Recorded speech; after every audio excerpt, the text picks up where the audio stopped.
Ang kumpanyang IKEA ay opisyal na itinatag noong ika-28 ng Hulyo taong 1943 ng isang 17 taong gulang na binata na nagngangalang Ingvar Fyodor Kamprad na ipinanganak noong 1926 at namatay noong 2018. Si Kamprad ang nag-iisang may-ari at utak sa likod ng pagtatatag ng negosyong ito, kung saan ginamit niya ang maliit na halaga ng salapi na ibinigay sa kanya ng kanyang amang si Fyodor Kamprad bilang gantimpala sa kanyang magandang marka sa paaralan sa kabila ng kanyang kondisyong dyslexia. Noong una, ang kumpanya ay hindi nagsimula bilang isang tindahan ng mga muebles, kundi bilang isang maliit na negosyo na nagbebenta ng mga maliit na gamit tulad ng panulat, pitaka, kwadro ng larawan, relos, alahas at medyas na nylon. Ang batang si Kamprad ay nagpapatakbo ng kanyang negosyo mula sa kanilang tahanan at nagpapadala ng mga kalakal sa pamamagitan ng koryo sa mga lokal na mamamayan sa kanilang lalawigan. Dahil sa kanyang maagang karanasan sa pagbebenta ng mga posporo sa kanyang mga kapitbahay noong siya ay 5 taong gulang pa lamang, nalinang niya ang kakayahan sa pakikipagnegosasyon at pagtitipid na siyang naging sentrong prinsipyo ng kumpanya. Ang pagpaparehistro ng kumpanya noong 1943 ang nagmarka ng pagsisimula ng isang imperyo sa tulong ng pahintulot ng kanyang tagapangalaga dahil siya ay tinuturing pang menor de edad sa ilalim ng batas ng Sweden noong panahong iyon. Maraming taong nagtatanong kung saan nagmula ang salitang IKEA at ayon sa opisyal na talaan ng kumpanya, ito ay isang acronym na binuo mula sa mga unang titik ng pangalan ng nagtatag at ng mga lugar na may malaking bahagi sa kanyang pagkabata.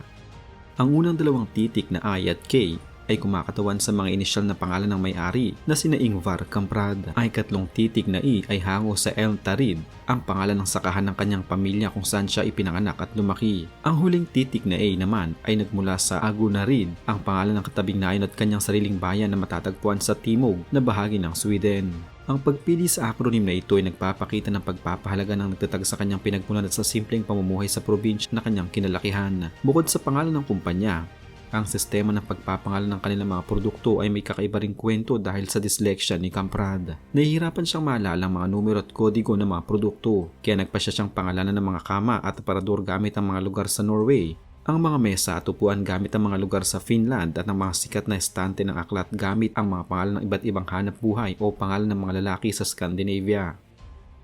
Ang paglipat ng kumpanya patungo sa industriya ng muebles ay naganap noong taong 1948 nang mapansin ni Kamprad na ang mga lokal na tagagawa sa Smaland ay nagbebenta ng mga murang muebles na maaaring tangkilikin ng mas maraming mamamayan. Upang mas mapalawak ang kanyang abot, inilathala niya ang kauna-unahang katalogo ng kumpanya noong taong 1950 na naglalaman ng mga guhit ng mga muebles na maaaring i-order ng mga mamimili. Gayunpaman, dahil sa mababang presyo ng mga produkto,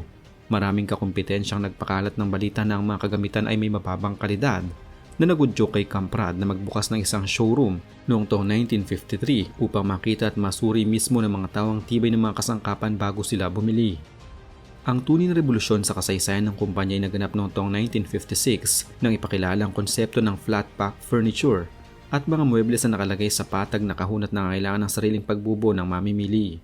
Ang ideyang ito ay nagmula sa isang empleyadong nagngangalang Hillis Landgren na nagtanggal ng mga paa ng isang mesang kahoy upang magkasya ito sa likod ng isang maliit na sasakyan nang hindi nasisira ang produkto. Ang konseptong ito ng self-assembly ay nagpababa sa gastos sa transportasyon at timbakan na naging dahilan upang mas mapababa pa ang presyo ng mga kalakal sa merkado.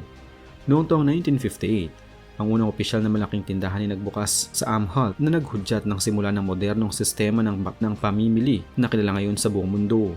Ayon sa opisyal na impormasyon mula sa IKEA Global, ang kumpanya ay sumikat sa buong mundo dahil sa kanilang malinaw na pananaw na lumikha ng mas mabuting araw-araw na pamumuhay para sa maraming tao sa pamamagitan ng pagbibigay ng mga muebles na may magandang disenyo, paggana at kalidad sa napakababang presyo.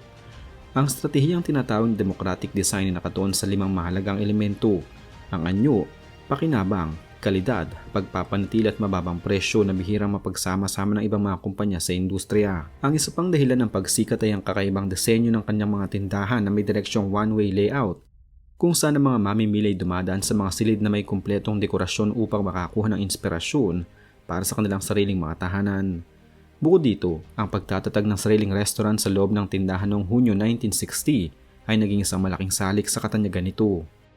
Napansin ni Kamprad na ang mga mamimili ay umalis sa tindahan tuwing gabi o tanghali upang kumain, na nagiging dahilan ng paghinto ng kanilang pamimili. Kaya nagpasya siyang maghain ng pagkain tulad ng sikat na Swedish meatballs. Ang paniniwala na ang gutom na mamimili ay walang ganang bumili ng muebles ay naging epektibo. at ang restaurant ay naging isa sa mga pangunahing atraksyon ng kumpanya. Sa kabila ng malaking tagumpay, ang kasaysayan ng korporasyon ay hindi naging ligtas mula sa mga malalaking kontrobersiya na nagdulot ng pinsala sa reputasyon nito sa nakalipas na mga dekada. Isa sa pinakasikat na issue ay ang pagkakatuklas ng paggamit ng child labor o pwersahang pagpapatrabaho sa mga bata sa mga supply chain nito sa mga bansa sa Timog Asya tulad ng India at Pakistan noong dekada 90. Isang dokumentaryong pampelikula sa Germany ang naglabas ng ulat ukol dito at bagaman may mga bahagi ng ulat na napatunayang hindi totoo, natuklasan ng kumpanya na mayroon ngang mga bata nang nagtatrabaho sa paggawa ng mga alpombra sa ilalim ng kanilang mga supplier. Upang matugunan ang suliraning ito, hindi binitawan ng kumpanya ang mga supplier kundi nagtatag sila ng mahigpit na patakaran na tinatawag na the IKEA Way on Purchasing Home Furnishing Products o I-Way noong taong 2000, kasabay ng pakikipagtulungan sa UNICEF at Save the Children upang magbigay ng edukasyon sa mga bata at masubaybay ng kalagayan ng mga manggagawa sa pamamagitan ng mga biglaang pag-audit. Isa pang malaking issue na kinaharap ng kumpanya ay ang kontrobersiya ukol sa formaldehyde, isang mapanganib na kemikal na natuklas ang labis ang dami sa kanilang pinakasikat na stante ng libro na Billy noong dekada 80 at 90 na nagpilit sa kumpanya na baguhin ang kanilang proseso ng produksyon upang matiyak ang kaligtasan ng mga mamimili.